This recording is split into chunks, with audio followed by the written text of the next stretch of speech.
Marrying a younger alpha wasn't exactly what I had planned for my life.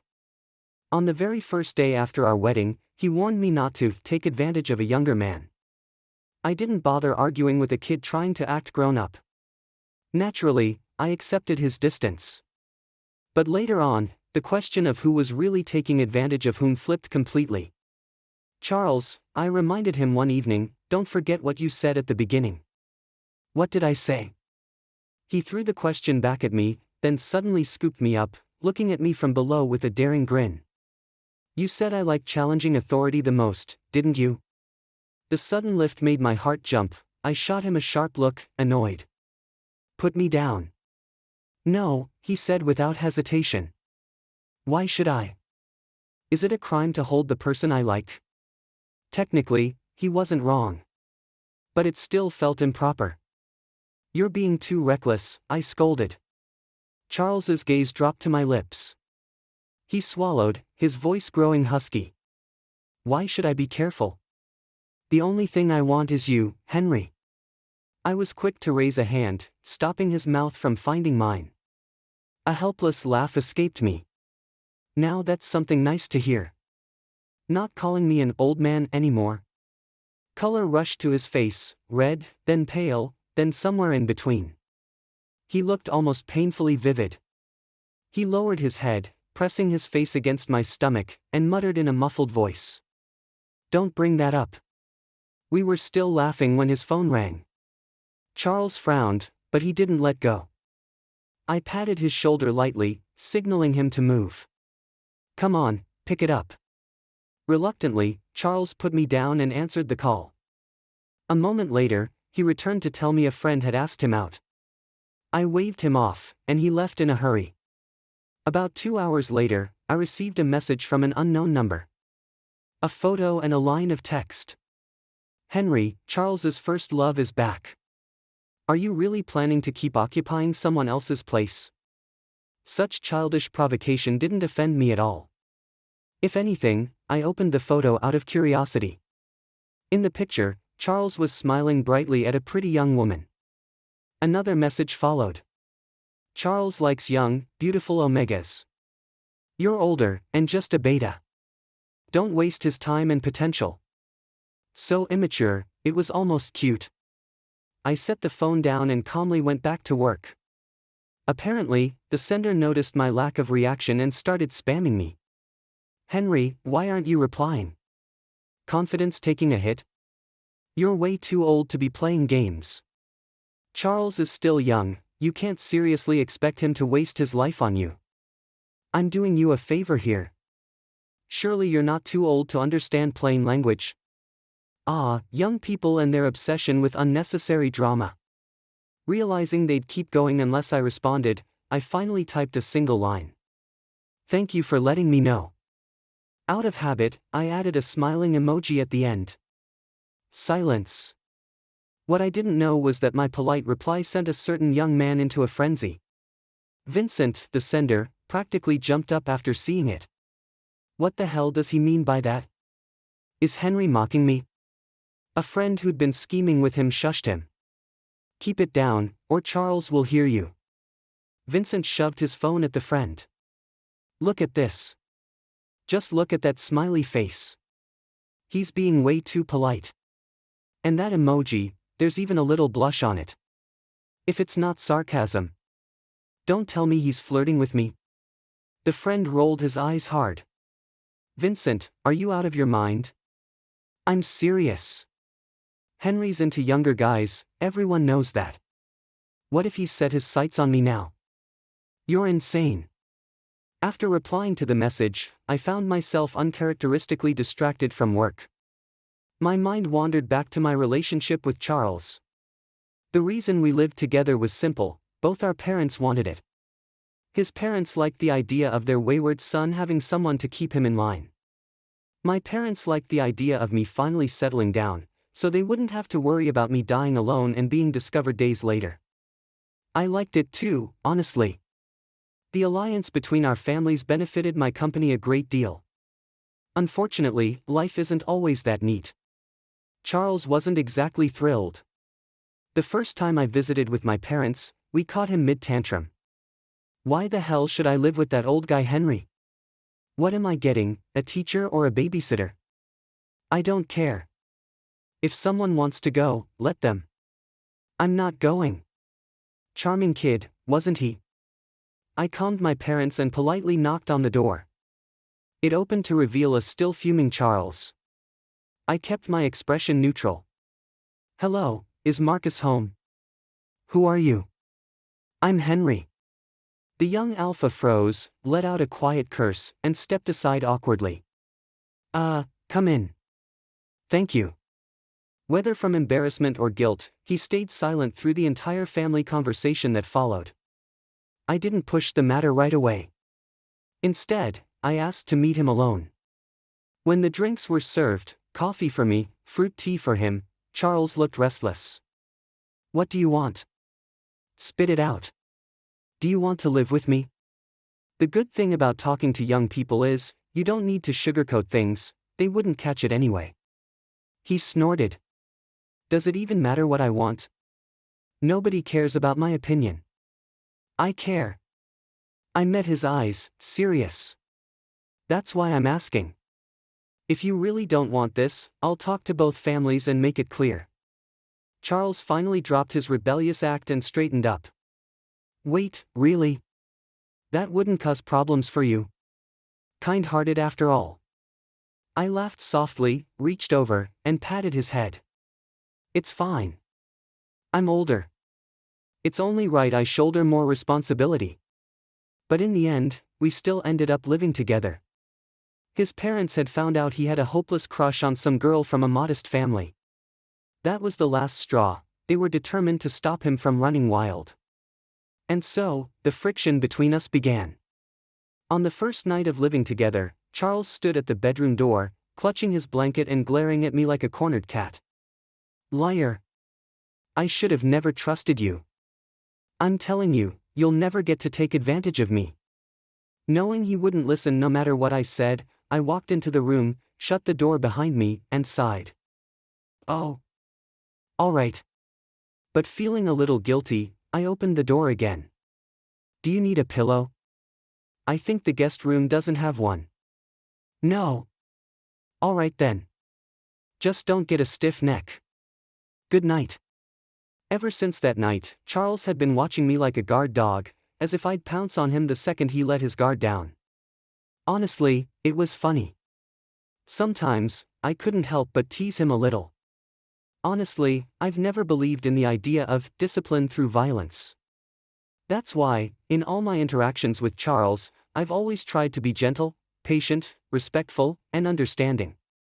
But just when I had finally managed to get him to open up, to smile without putting up a wall, he came home with a clear handprint across his face. My chest tightened instantly. What happened? Who did this to you? I reached out to touch his face, but he flinched like I'd burned him. Don't touch me. Then he walked straight into his room and locked the door. Not long after, I heard the shrill ringing of his phone, followed by the sound of something crashing to the floor. I knew letting him stew in silence would only make things worse, so I knocked on his door softly. Charles, can you give me just one chance to talk to you? I know you don't want to talk right now. If you're okay with it, I'll use the key to come in. If not, just throw something at the door, all right? I waited. No response. So I quietly unlocked the door and stepped inside. He was already lying on the bed, his back turned toward me, unmoving. I had only taken a few steps toward him when the phone, the one thrown into the corner, started ringing again. The caller ID read, "Old man." I picked up, gave Charles one last glance, then walked out onto the balcony. Charles, the rough voice barked the moment I answered. If you dare meet that Omega again, I won't just send him abroad, I'll make sure he can't finish school, and you can pack your bags and live on the streets. Marcus, it's Henry. There was a pause on the other end, then his voice softened a little. Oh. Henry. Where's that brat? Put him on the phone. He's trying to run away from his responsibilities again, isn't he? He's not. I took the phone, I said calmly. Marcus, I've been thinking. I don't think I can keep trying to teach Charles anymore. What? Did that little punk do something again? I swear I'll break his legs this time. It's not that, I interrupted gently. It's because he's already a remarkable kid. He doesn't need more lessons from me. Remarkable? His scoff carried disbelief. He's so remarkable that he disobeys us, sneaks off to see some gold-digging Omega, and won't listen to a word we say. Remarkable, my ass. I mean it, I said quietly. You and your wife have raised Charles into someone loyal, passionate, and sincere. That's already something to be proud of. What I can offer him now isn't how to be perfect. It's how to fall down and get back up again. How to take responsibility for the choices he makes. What we can give him is the courage to make mistakes and learn from them. Don't you agree? Silence. Then a long, tired sigh. That kid's been giving me headaches since the day he was born. Only someone as patient as you could still find something good to say about him. Fine. I won't interfere anymore. He's in your hands now. Yes, sir. I'll take care of him. When I returned to Charles's room, he was still lying with his back to me. The room was dark, a space meant to be a refuge, but it looked more like a cage. I sat down on the edge of his bed and gently brushed his hair. You've had a hard day, haven't you? Tired? He didn't answer, just buried his face deeper into the pillow. I tucked the blanket around him and kept my voice soft. I kept your dinner warm. Eat whenever you feel like it. Then I quietly left the room and closed the door behind me. I knew if I stayed any longer, he'd get upset that I'd heard the growing sound of his quiet sobs. No matter how old someone is, they still have the right to cry. At least with me, they do. I sat in the living room, lost in my thoughts, tapping away at my keyboard long into the night. When Charles finally came downstairs, it was already 2 in the morning. I looked up from the laptop and blinked at the time. I shut the computer, went to the kitchen, and reheated the food. By the time I returned, he was already sitting obediently at the table. I placed the dishes in front of him. He didn't touch them right away. Aren't you going to scold me for eating this late? He muttered. I chuckled. Why would I scold you for that? That's hardly a crime. The only time I'd yell at you is when you complain that the housekeeper's healthy meals are too bland. Everything else doesn't matter. Oh, except for one thing I will scold you for. What thing? Charles lifted his head, curious. If you don't finish this bowl of rice, I said, looking him straight in the eyes, I'll call you a heartless little brat. For a second, we just stared at each other, then we both burst out laughing. Who do you think I am? Of course I'll finish it. I patted his head again, pleased. Good. That's my Charles. He immediately buried his face in the bowl to hide the redness creeping up his ears. God, he really was cute, whether it was eating, eavesdropping at the door, or tiptoeing downstairs in the middle of the night. After dinner, I noticed the marks on his face hadn't fully faded, so I made him sit on the couch so I could apply ointment. As I gently dabbed the cream on, I couldn't help but mutter. They really hit you hard, it must have hurt. I hadn't expected him to respond. But he did, quietly. Yeah, it hurt. Something in me softened. My voice instinctively turned tender, almost coaxing. It's okay. A little medicine, a little air, and it'll heal soon. For the first time that night, Charles smiled. Geez, I'm not a kid anymore, he grumbled. But even as he said it, I saw a tear slip from the corner of his eye. I brushed it away as lightly as I could. People say a person's most vulnerable moment isn't when they're naked, it's when they let someone else witness their first unguarded tear. In that moment, he was completely open. And my heart wavered.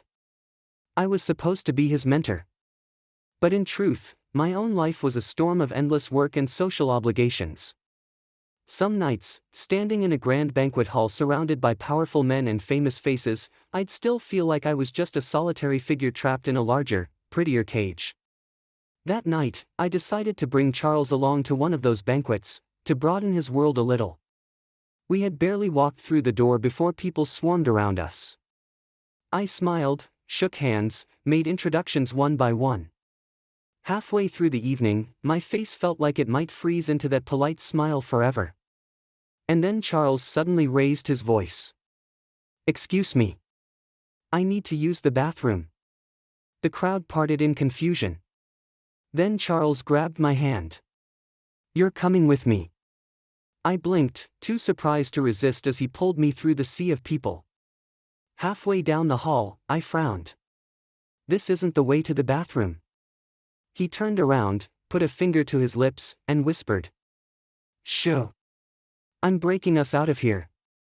Ha! The next second, he broke into a run, dragging me behind him all the way to the car. We didn't stop until the banquet hall was far behind us. "Where do you want to go?" he asked. I shook my head, still dazed. "Then I'll decide," he said, slamming on the accelerator. Only when the car stopped by the ocean did I finally find my voice. "Why did you bring me out here?" Charles turned his head, the wind tousling his hair. "Because you're not happy," he said simply. "Am I?" I asked, my voice low. "Of course. That bitter little smile of yours makes my teeth ache just looking at it." I sighed, half exasperated. "But I haven't even introduced you to anyone properly yet." Charles grinned shamelessly. "I don't care about anyone else. I just want you to be happy." "Idiot," I muttered under my breath, but my shoulders had already relaxed, letting the sea breeze wash over me. Charles found a spot in the sand and patted the place next to him. "Come on. Sit here. We've got 2 hours before sunrise." I followed, sinking down beside him, listening to the wind and the distant waves. It was already 3 in the morning. After the banquet and the drive, exhaustion was settling into my bones. Unlike Charles, I didn't have that kind of endless energy anymore. Without realizing it, my head tilted onto his shoulder. I must have dozed off for a bit, because the next thing I heard was his voice, soft and close to my ear. "Henry, the sun's coming up." I didn't move away. I just opened my eyes. No matter how many times you see it, a sunrise never loses its magic. It's always breathtaking, always new. "Henry," Charles said, smiling, "happy birthday." I turned to him, caught off guard. "What, you forgot your own birthday?" he teased. Truth was, yes. I'd stopped celebrating years ago. Birthdays meant getting older, and what was the point in that? "One more full year of living," he said lightly. "Congratulations." Full. The word lingered in my chest. Maybe that's what life had become, not something fading, but something quietly accumulating. I leaned my head back on his shoulder and smiled. "Then I'll congratulate myself too." "Hey, shouldn't you be thanking me right now? Why are you congratulating yourself?" "Ugh, Charles, does everything with you have to have an agenda?" I mimicked his little hum. And then we both laughed, loud, unrestrained, like idiots. 30. My 30th birthday. It didn't feel bad at all. That little streak of rebellion, the way everything felt a little freer when I was with Charles, it wasn't bad at all. My thoughts wandered back to last night, to the way Charles had acted out. For some reason, he'd shown up outside my company just to pick me up. Coincidentally, an old friend, someone I hadn't seen since he got married, had come by to visit me that same evening. We greeted each other with the easy warmth of people who'd once been close. But Charles just stood there, glaring at my friend like a cat guarding its territory. I had to drag him back to the car, muttering apologies over my shoulder. "Sorry, promised my little brother we'd have dinner tonight. Let's catch up another day." Back home, he was all over me, leaning against me, arms wrapped tight around my waist, until I had to remind him. "Charles, don't forget what you said in the beginning." But he only pulled me closer, voice dropping an octave. "What did I say? That I love breaking the rules?" If it weren't for the phone call that dragged him away, I honestly wasn't sure what might have happened next. Breaking the rules, this crazy kid. I rubbed the spot on my waist where he'd grabbed me a little too hard. God, he really was young. When Charles came back later, he had Vincent with him. He pushed the poor guy down in front of me. Come on. Apologize. I blinked, confused, reaching out to loosen his grip. Charles, what's going on? Let him go first. Charles spat in Vincent's direction, his temper still simmering. This idiot's the one who sent those stupid messages to you today. He's lucky I didn't beat him up. Vincent grimaced, muttering under his breath, I only told the truth. What's the big deal? Charles nearly kicked him, but I stepped between them. Vincent jumped back and mumbled, sorry, Henry. I couldn't help laughing, shaking my head. These two, they were like kids. It's fine. It's just a few messages. Charles didn't agree. Just a few messages? He was trying to stir things up between us. I ignored the dangerous word hanging between us and steered him toward the sofa, pressing the back of my hand to his cheek. You're burning up. You've had too much to drink. Sit here like a good boy, I'll make you something to sober up. Otherwise, tomorrow's going to be rough. He rubbed his face against my hand with a satisfied hum. Okay, thanks, Henry. As I turned toward the kitchen, I caught Vincent still standing there, looking awkward, almost pitiful. I sighed. Sit down. You'll drink some too before heading home. He blinked, surprised, but sat down next to Charles. By the time I came out with the soup, I heard Charles lecturing him. You're lucky my wife is nice. If you ever pull that crap again, I swear.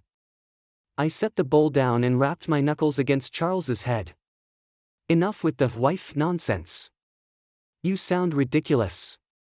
Charles tilted his chin up stubbornly. Just wait. It's going to be true someday. There was no winning an argument with a drunk. I said nothing more and motioned for them to drink. After Vincent left, still red-eared from his own apology, I closed the door behind him and stepped inside. I didn't even have time to take off my shoes before Charles pinned me against the door. Why did you touch him? I just patted his head, I said evenly. What's the problem? What's the problem? Why does he get to have that? I'm your student. I'm the only one who gets that. And that old man earlier, why was he allowed to hug you? His emotions were raw, too close. I had to press my hand against his chest to keep a bit of distance between us, to breathe. Charles, head pats and hugs aren't privileges reserved for students. You know that, don't you? The fire in his eyes flickered, dimming slightly as he took half a step back. So what you're saying is, the way you're good to me, you're good to others too. Of course. I've told you before, don't mistake kindness for something else. If you do, the one who'll get hurt in the end is you. He frowned, still trying to make sense of it, hands fidgeting, tugging at his hair, digging his nails into his palm. I watched him quietly, almost tenderly. Ah, young people. They always get tangled up in these things. After a moment, Charles lifted his hands to cup my face. Then, pretend I didn't say anything tonight. Pretend I didn't ask anything. I won't get jealous again. We'll just go back to the way we were, okay? I smiled softly. If you can fool yourself, sure. The color drained from his face. He covered his ears. I can fool myself, he whispered. I took his hand gently, my voice like a quiet tide. You're drunk. Go to bed, okay? He followed without resistance, lay down obediently, and just as I pulled the blanket over him, he whispered. You're so cruel. I smiled faintly, said nothing. Sleep. Good night. No reaction. No explanation. No indulgence. That was the only retreat I could offer him. When Charles woke up the next morning, the way he looked at me was a little awkward. Clearly, he hadn't managed to fool himself about what happened last night. I pretended not to notice and called out to him. Come on, sit down and eat something. Do you still feel sick anywhere? He didn't say a word. With his thoughts weighing him down, he sat at the table. I personally ladled some porridge into a bowl and set it in front of him. Drink some porridge. It'll help. He stared at it for a few seconds, then pushed it away like he'd just made up his mind about something. If you're not going to be nice to me and only me, then don't do these things at all. Was he throwing a tantrum? I reached over, picked up the porridge, and sighed with exaggerated regret. Well, I guess I'll have to drink this last bowl myself then. He stared at the bowl as I took it away, his lashes lowering as his expression shifted into one of stubborn hurt, trying so hard to look strong, but it was just pure sulking. I almost laughed out loud. I stood, handed the porridge back to him, and ruffled his hair. All right, don't sulk. Be good and drink it. If you don't like me casually touching other people, I'll try to change. The pouty, sulking boy instantly brightened up, though he forced his lips not to curve up too much. Really? Yeah. Of course. We'll be spending quite a bit of time together.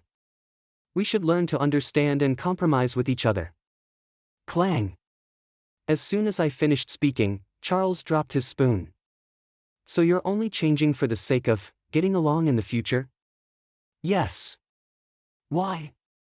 Charles clenched his fists and suddenly stood up.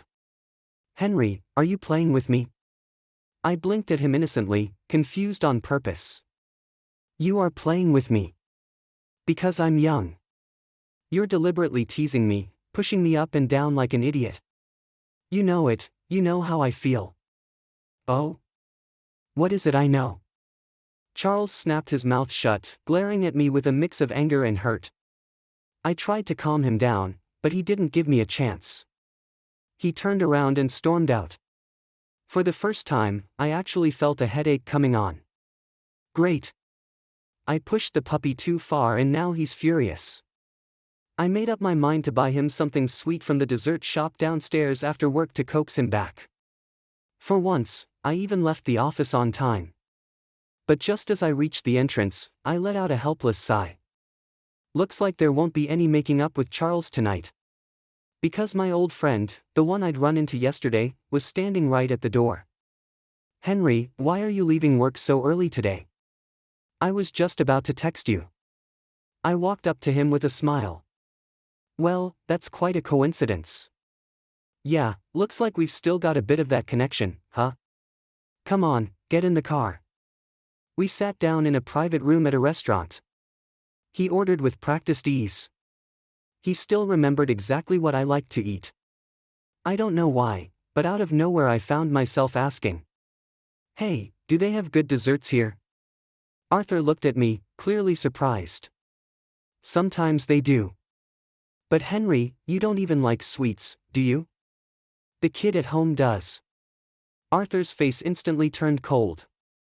Oh. I see. Then let's add a dessert. The waiter asked, which one would you like, sir? Anything. Arthur must have realized he sounded too stiff, because he quickly softened his tone and put on his polite smile again. Does he have any preferences or allergies? If not, I'll just let the kitchen handle it. I nodded with a smile. Only then did Arthur relax a little, his smile finally reaching his eyes. That kid at home, you mean the one from yesterday? I nodded again, almost automatically pulling out my phone to check if Charles had texted me. Nothing. Not a single message all day. He really was angry. Arthur kept talking. Henry, honestly, I used to think you'd never let anyone get that close to you again. Why's that? I responded casually, even though my mind was on whether I should text Charles first. Because I chased you for so long and you never said yes. I couldn't get close to you, but suddenly someone else did. It bothers me a little. I finally looked up at him. His eyes made it hard to tell if he was joking or serious. I sighed inwardly. As expected, I still preferred talking to someone like Charles, someone young, someone easy to read, rather than trying to figure out what was behind a smooth talker's smile. I was young back then. I took love too seriously. Now that I'm older, I see things differently. Then why not get closer to me now? I laughed, lifting my cup of tea to hide the ironic twist of my mouth. You're married. It wouldn't be right. Divorced now. She was too young. I couldn't deal with it. But with you, it'd be easy. No drama. And there'd be benefits, too. I looked at him in silence. Once upon a time, he'd been someone who only believed in love. Now, he sounded like a man calculating a deal. I didn't want to continue down this conversation. Annoyance itched under my skin. I was about to deflect when. Ping. My phone buzzed. A savior. Where are you? It was Charles. Just seeing his name made me breathe easier. At dinner. Why? With who? That was a tricky one. I hesitated. Arthur jumped in right away. Who's texting you, Henry? The kid at home. Arthur let out a derisive laugh, his gentleman's mask completely slipping. I ignored him and focused on replying to Charles. With a friend. The one from yesterday. He didn't even ask. He knew. Lying here would only make things worse, so I answered honestly. Yeah. Do you want to come? I ordered the dessert you like. I was going to bring it back for you. There was a pause before the reply came. All right. I'm next door. I'll come over now. Of course he was nearby. Thank God I didn't lie, or he might have just barged in. My kid's coming over. You don't mind, right? Before Arthur could even answer, the door burst open with a loud bang. No waiter would open the door like that. I shot Arthur an apologetic smile. Sorry, Arthur. He's young and impatient. Hope you don't mind. Arthur forced a smile. Charles, who'd been full of attitude earlier, quietly sat down next to me. Out of everyone at the table, I was probably the only one who felt remotely at ease. We ate in near silence. Afterward, I got up to wash my hands. On the way back, through the half-open door, I heard Arthur's voice, low, annoyed. What makes you think you can win against me? I froze, frowning. If I didn't want to end things with Arthur completely, now was not the right time to step in. Because I'm young. Because I love him. Because I'd do anything for him. Charles's voice. I sighed softly and rubbed my forehead. Young people are bold, yes, but their lack of life experience lays their weaknesses bare. Arthur let out a sharp laugh, the disdain in it cutting. Young won't last forever. Love fades. And as for doing anything, do you really think he needs that? Charles, Henry's 7 years older than you. Long before you showed up, plenty of people went crazy for him. Some even gave up everything just to stay by his side. And he still turned them down. Do you really believe you have what it takes to make him play the game of love with you? Don't be ridiculous, kid. You'll never be his first. And you'll never be his only one. Arthur's words were sharp, every single one of them was the truth. And honestly, they were exactly what I'd been wanting to say to Charles myself. The room fell silent, and for a brief second, I found myself silently blaming Arthur for being too blunt. Charles is still so young. His parents barely pay attention to him most days. Hearing something that cruel so suddenly, it must have hurt. I sighed, my hand already reaching for the door handle. Whether we could still be friends after this didn't matter. I'd spent so long pulling Charles out of his dark, messy emotions. I couldn't let all of that go to waste. But before I could open the door, his voice rang out from inside.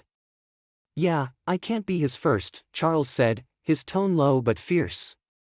But I'll be his last. And his only.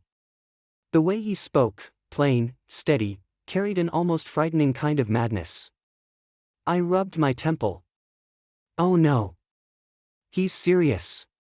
My fingers slid off the handle, hesitating midair. Henry?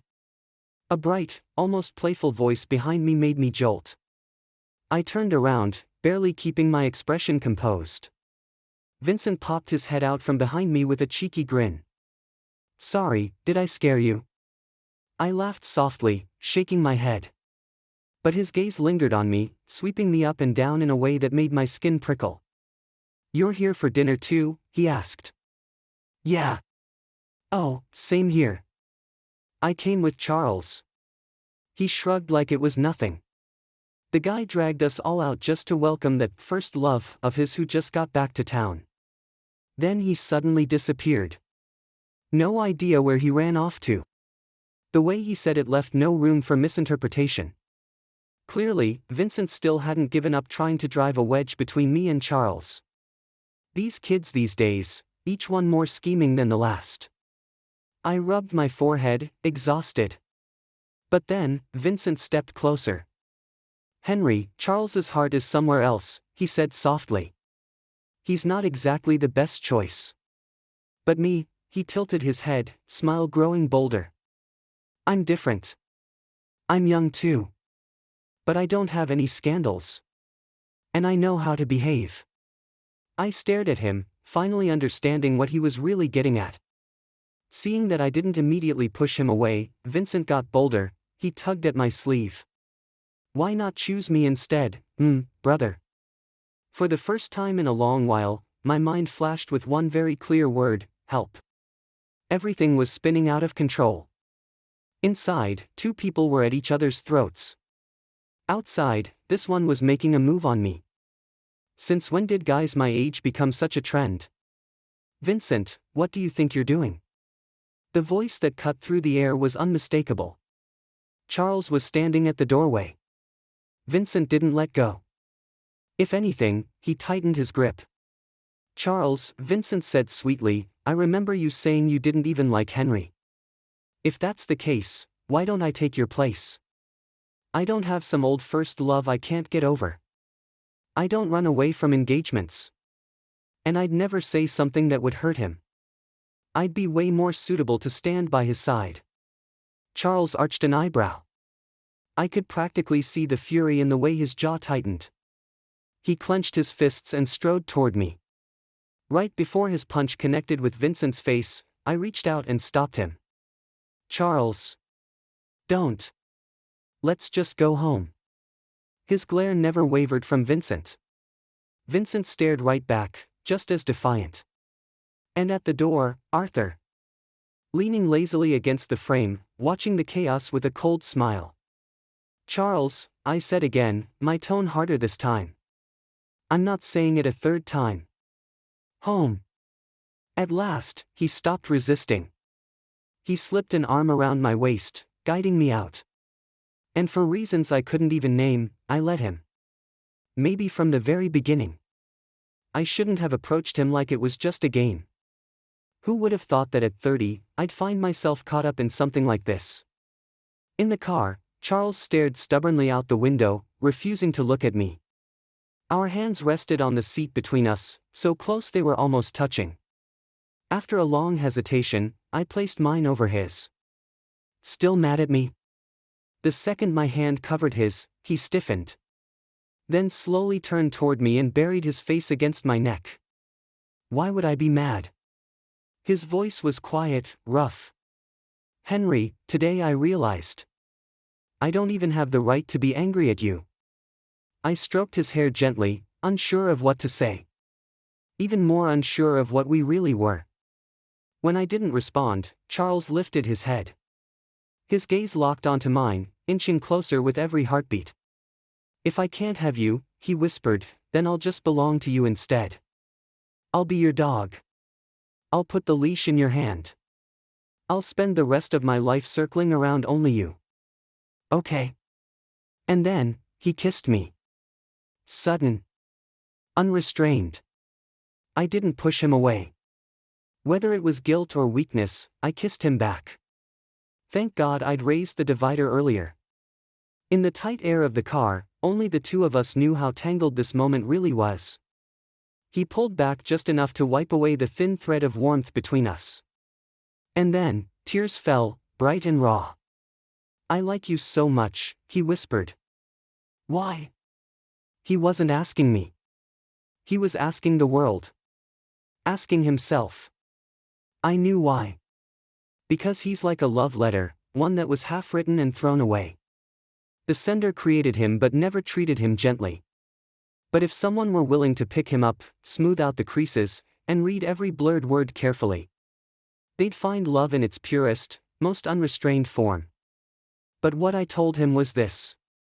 Because you haven't met the right person yet. When you do, you won't feel this way anymore. Fine. I'll admit it. Maybe somewhere between the little moments, maybe on my birthday, I really did fall for Charles for a heartbeat. But I also know, when you're in your 20s, falling in love is easy. He's still young. He has endless choices ahead of him. Endless chances to love and be loved. I can't gamble the rest of my life on something so uncertain. I'm afraid. And I know it. But Charles, wiping away his tears, looked straight at me. You're the best, he said, steady and certain. I can promise you that.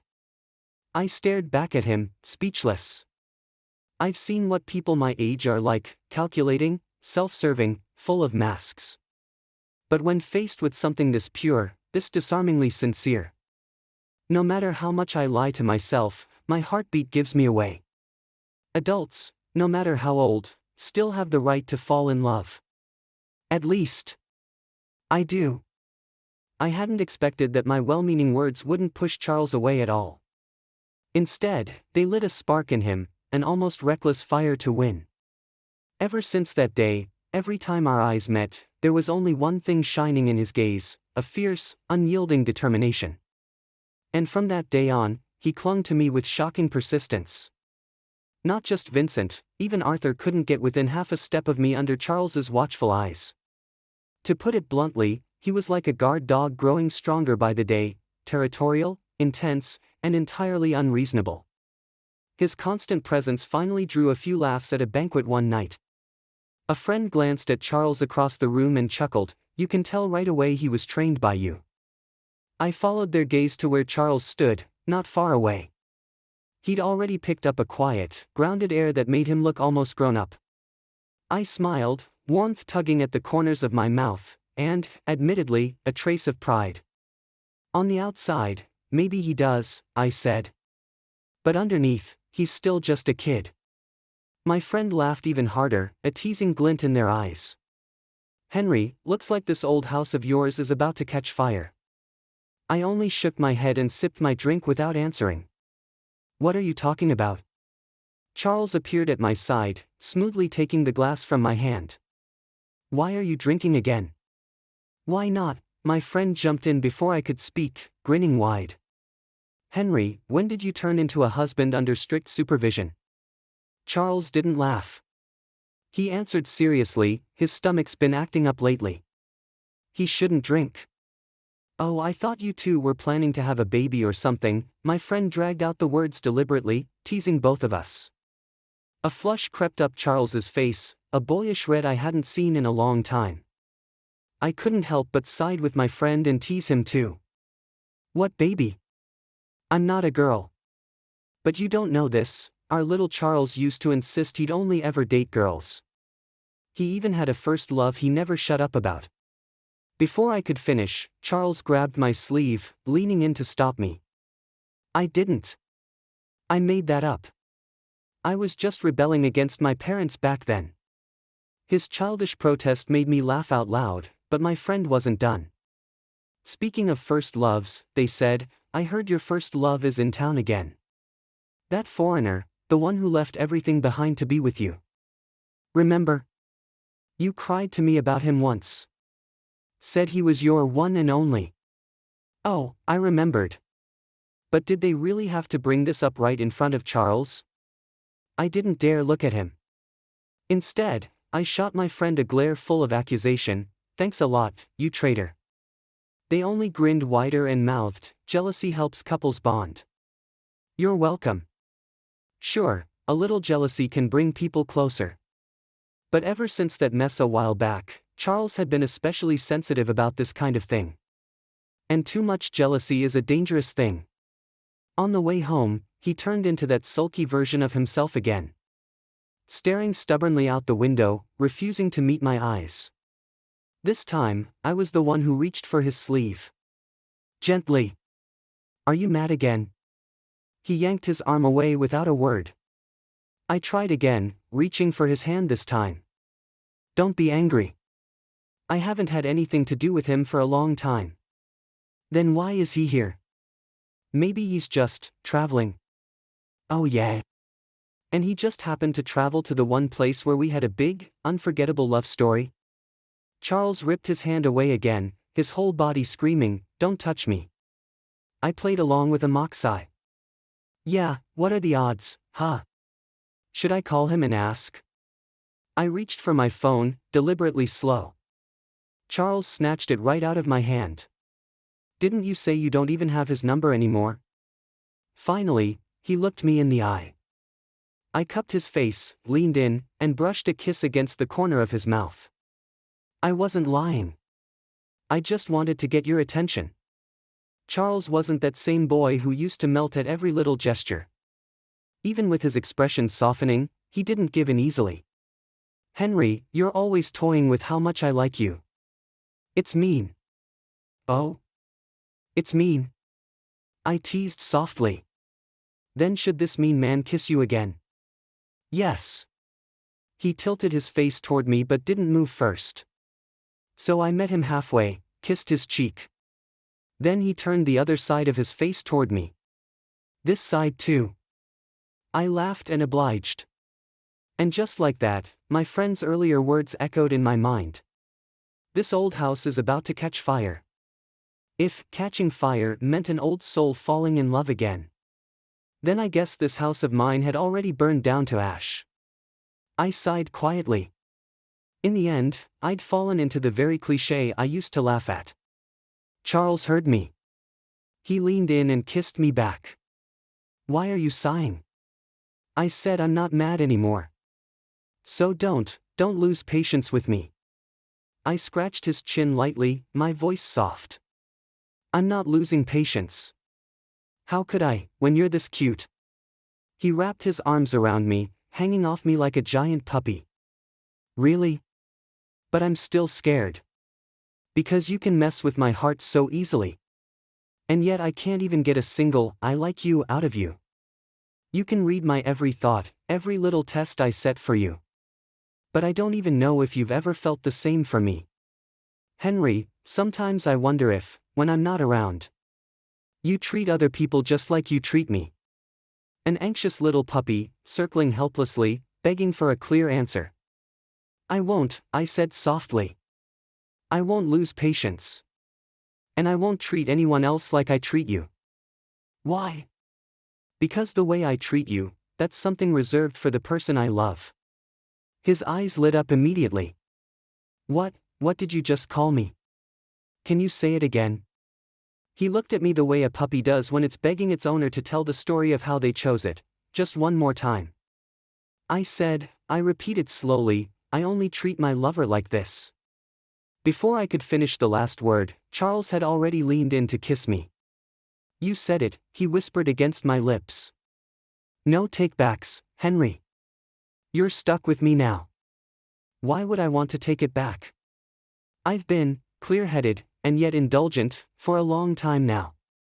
Haven't I? Extra part, Charles's personal account. I've never pretended to be a good person. I know exactly what kind of bastard I am. I speak harshly. I act recklessly. I'm used to putting myself at the center of everything. My parents. I can't even imagine how many headaches I've given them. They wanted me to meet some rich young lady. So I said I liked girls from ordinary families. They tried to send me off to study under someone they respected. I called that man an old fool. And I hid behind my youth, again and again. As if being young gave me the right to never change. Stubborn. Impulsive. Childish. Arrogant. I lived in a world where everyone had to follow my moods. Until Henry showed up. The first time we met, he caught me saying something rude about him. But honestly, I didn't feel even a shred of guilt. All I thought was, This guy looks so fragile. Like one harsh word would be enough to crush him. So, without even realizing it, I held my tongue.